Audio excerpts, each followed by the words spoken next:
Alright, before we get into this episode of Universal Blender, I've got some stuff to say. First off, we've got a brand new intro for the show, written and done by my dad, music, voice, and all. It's pretty awesome. I hope you guys enjoy it. Now I've got a few more things to say. One, I know it's a few days late, but happy birthday, Dad. I love you, and thank you for supporting me and my show so much. I hope to be as great as you are one day. But without further ado, let's get right into the episode. Take two heroes and put them in each other's world. Make them fight a foe they never seen. In the world they may have been the shit, but now we'll see, because they're in Universal Blender. Being all alone is one of the scariest things ever, and everyone fears that solitude, and that's only made worse when demons from the depths of hell or aliens from the depths of space want nothing more than to see you dead. No, but no two games truly capture this like Doom and Deadspace. So let's see how well Doom Guy can handle the depths of the deep space horrors of Deadspace, and how Isaac Clarke can deal with the hell spawns of Doom. Doom Guy, truly one of the best and most badass video game heroes of all time. He knows how to kill you in like a billion different ways with any item you give him. Honestly, he should be in the next Mortal Kombat. But enough of my predictions for Mortal Kombat 11. Instead, let's go right into his armory. Doom Guy wears the combat armor, which is resistant to pretty much any type of damage you can imagine from fire, acid, gunfire, and melee weapons. That is as long as his energy shields are up. Once they're destroyed, though, they don't come back on their own. He'll have to find power-ups for that. He wields a wide array of weapons, such as his brass knuckles for punching people's skulls in, a fire axe for chopping, multiple grenades for blowing shit up, a fire extinguisher for extinguishing fires, a chainsaw meant to rip demons into pieces, and even a handgun. But no, you're here for some of his better weapons, like his shotgun, useful for destroying things, his super shotgun, which puts his normal shotgun to shame, a rocket launcher, a machine gun, a chain gun, and a fucking plasma cannon! Also a Tesla cannon. Now, he's got two weapons that are so ungodly. The first one stands as one of my favorite fictional weapons of all time, the BFG 9000, or more commonly and barely known as the Big Fucking Gun. It's a giant plasma gun that destroys foes with ease. And if he needs more firepower, he has the Unmaker, a powerful gun that destroys demons with ease. Unfortunately, it only works on demons, and honestly, I don't think he's gonna be fighting any demons this time around. He also has his grabber gun, and he has a few power-ups such as his berserker power-up that increases his physical strength immensely, but leaves him unable to use his firearms until the power-up wears off. He also has his haste sphere, which increases his speed, his quad damage one, which quadruples all of Doom Guy's strength, at least his guns anyway, and his invulnerability orb that makes him, well, invincible for a limited period of time. Doom Guy's stupid strong, as he's strong enough to kill demons with his fist, and with his berserker power, he can fight cyber demons with his bare hands. Not to mention, based off some of the new game, he can physically mutilate hell guards and cyber demons with ease. His BFG at full power can put out 167 tons of firepower, and Doom Guy can bash in skulls with a single punch. Plus, you add in his things like quadruple damage orbs, and he can really mess you up. Doom Guy is easily capable of outrunning his 660 mile/hour rockets, despite being restricted by his armor, and he's dodged lightning as well. Not to mention, he's got his haste orb that allows him to move even faster. Doom Guy can survive hits from cyber demons, hell guards, and he's actually managed to survive hits from the Barons of Hell and fireballs from large demons as well. Now, Doom Guy is a genius, as he's a trained marine and he's cleared out hell multiple times. And, you know, he's pretty much a living weapon and can use anything as weapon. But this also kind of leads to his biggest flaws. You see, the man's not perfect. His armor and shields, his shields on his armor can't regenerate. His power-ups have time limits, and he finds such great pleasure in destroying things, and his berserker power-up pretty much takes away his ability to use guns. But this love for destroying murder has left him into more of a violent craze than a smart, intelligent warrior.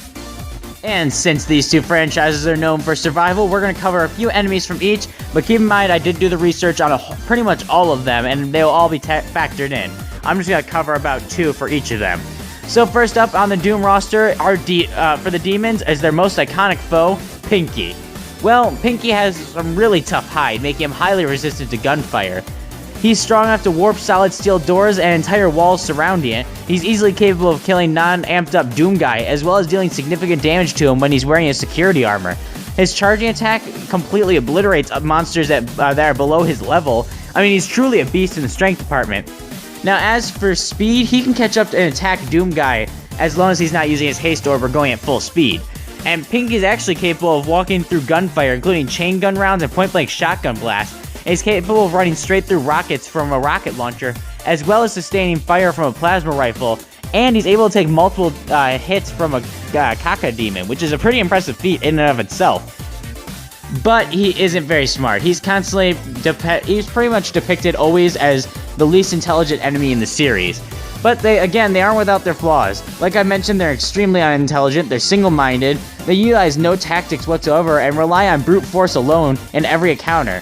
Plus, they lack control of their movements when charging at full speed, and they're very, very easily baited into charging headfirst over ledges or into walls, and their backs are actually softer than the rest of them, leaving them open to gunfire from that end. Let's talk about the Barons of Hell. So they actually can launch plasma attacks, which is pretty badass. They can easily kill Doomguy wearing his security armor with his bare hands, and they're significantly stronger than the Hell Knight. They can catch up to Doomguy, although they are slower than Doomguy's maximum speed, and they're constantly shown to be the most durable non-boss enemy that appears in the series, as they're capable of enduring multiple direct hits from rocket launchers without even flinching. Now, while they are smarter than most enemies and non-boss demons, they are really good at giving out and following orders, and even forcing other demons to take cover or charge the player. But this is where some of their bigger flaws come in. They're incredibly reliant on brute force, and during most encounters, they lack any sort of elaborate combat tactics. Yes, they're smarter than most of the demons, but they still aren't very smart. Deadspace. My god, does this game scare the shit out of me. Like, a lot. So let's go ahead and talk about its protagonist and lone survivor, Isaac Clarke. So Isaac Clarke has one hell of a suit, as it actually automatically heals him over time with its auto-med system. He wields a wide array of weapons such as his plasma cutter, which is basically an energy handgun, a stasis module, a kinesis module, a pulse rifle, which is basically an assault rifle, a contact beam, a line gun, which is an energy buzzsaw gun shooter thingy, a seeker rifle, a detonator, a flamethrower, a javelin gun, a force gun, and the Ripper. Now, he's pretty damn strong, as he's killed the Leviathan, the Hive Mind, and the Brethren Moon, as well as other aliens that he can easily tear through them with his weapons or even crush their heads with his feet. And these aliens are capable of easily keeping up with these monsters in close combat. And the monsters can cut through metal and bulldoze through walls and steel, and he can crush their skulls in with his feet. He can react to powerful weapons and even gunfire to some extent, and while using his Riggs thrusters and zero-G, he's slightly faster than a bullet train in the future. He's durable as hell as well, as he can take blows from skyscraper-sized necromorphs and survive a fall from high in the atmosphere. Yeah, that's pretty freaking crazy. But Isaac Clarke is also very intelligent. He's incredibly resourceful and a CEC engineer. He's able to hack and repair, dismantle technological machines, and an example of this is when he dismantled the Kinesis therapy machine box, removed its Kinesis module, and used it as his own. Same with the Stasis module. Now, poor Isaac is far from perfect. During the events of the second game, he was frequently prone to very vivid hallucinations. He almost got himself killed, and even at one point stabbed himself in the eye. Now, while he's learned to deal with this and it's not too big of a problem anymore, it could still act up again. Not to mention, Isaac isn't a fighter, he's a survivor. He's been forced to fight, but he is a genius and he's found ways to survive this. Alright, time to talk about those aliens I mentioned he kills regularly. First up, let's talk about the Necromorph. These things have very, very sharp claws, like rip your face off sharp. They are ridiculous. At their strongest, they can put down Isaac Clarke in 1 to 2 shots, and even at their weakest, they can do significant damage to him, even in his armor. And, at their worst, they can still catch Isaac, and at their best, they move so fast they look like blurs or even appear to be teleporting through the eyes of Isaac. And this is actually some pretty crazy shit, as they survive gunfire and heavy hits from Isaac Clarke, and they can even survive losing limbs. Now, they aren't very intelligent, and they do have multiple weak spots, like their glowing joints and their knees, which can be easily exploited if shot. Alright, and the only other alien I will mention specifically is the Hunter. They actually have regeneration so good that they can heal from entire limbs, they can heal entire limbs back as long as they aren't fully put down. They're strong enough to lift full-grown humans that are on their same level of strength, and they're even put on the same level of strength as slashers. They're quick enough to keep pace with Isaac Clarke on foot, and they're durable enough to survive quite a bit of gunfire, and even losing a few limbs before they're actually fully put down. They're smart enough to bypass quarantine lockdown numerous times by going through the vents, and it doesn't, they do have their weaknesses, like freezing or burning can actually put them down for good. And like I mentioned, there are other aliens that I'm using in this, but I'm only going to review these 2 for time purposes. So with our universes set, let's throw them into the blender and see what happens. Doomguy's on his ship on his way to Mars to go to the portal of hell when his ship's power shuts completely down. Doomguy grabs his shotgun as a horrific roar fills the ship.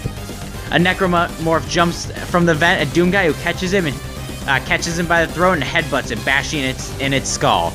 A hunter runs from behind and tries to stab Doomguy, but he turns and uppercuts him before pointing his super shotgun at the creature's head and firing point blank, blowing off its head clean from its chest as the creature's body falls to the ground. A bunch of hideous aliens start to fill the large room as Doomguy pulls out a minigun and starts firing into all of them.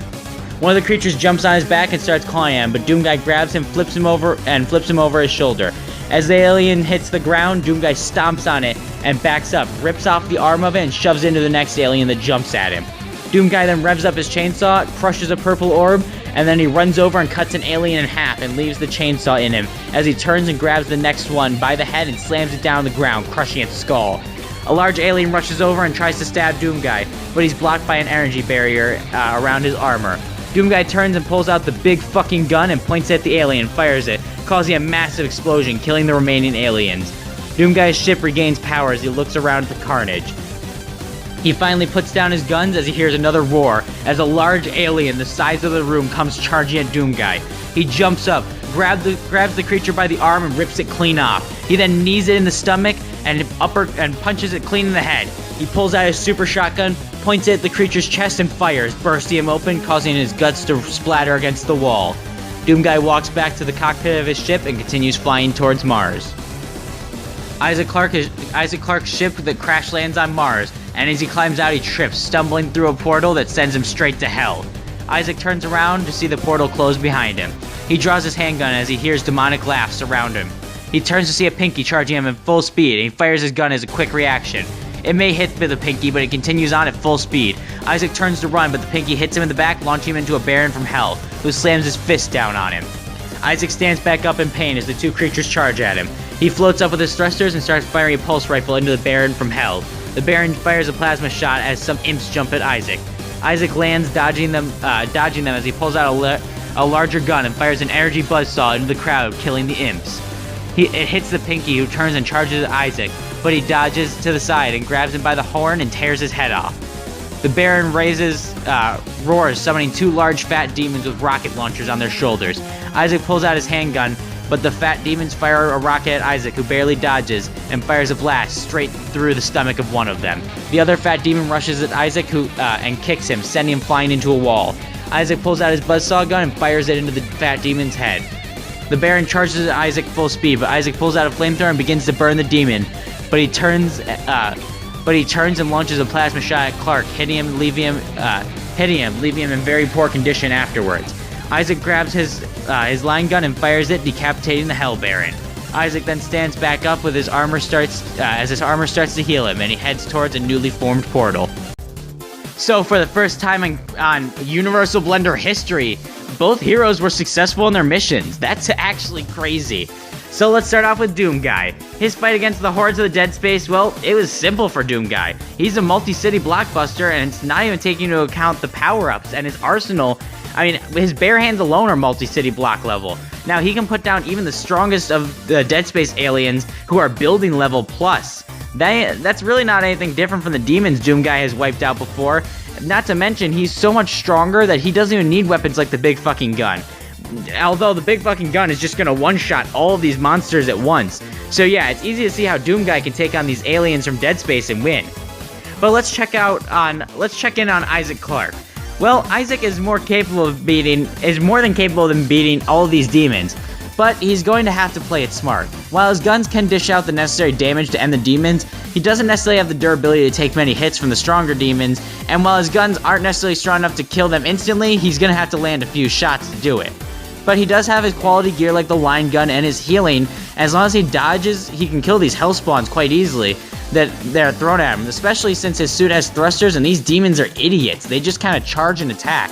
Now, Isaac Clarke's also a genius and fights aliens that act like these demons all the time, and if he's capable of killing them through his smarts alone, he's more than capable of killing these demons. So that's right, both Doomguy and Isaac Clarke take the win. So, thanks to these guys being stupidly close, how would you guys like to see them fight in a combo breaker episode? Have Doomguy take on Isaac Clarke? I don't know, let me know in the comments. Next time on Universal Blender. So here's kind of a thing. I love the Scott Pilgrim movies, I love the Kick-Ass movies. So if it wasn't obvious by the thing on the screen or what I just said, next time on Universal Blender, we're mixing Scott Pilgrim vs. the World and Kick-Ass.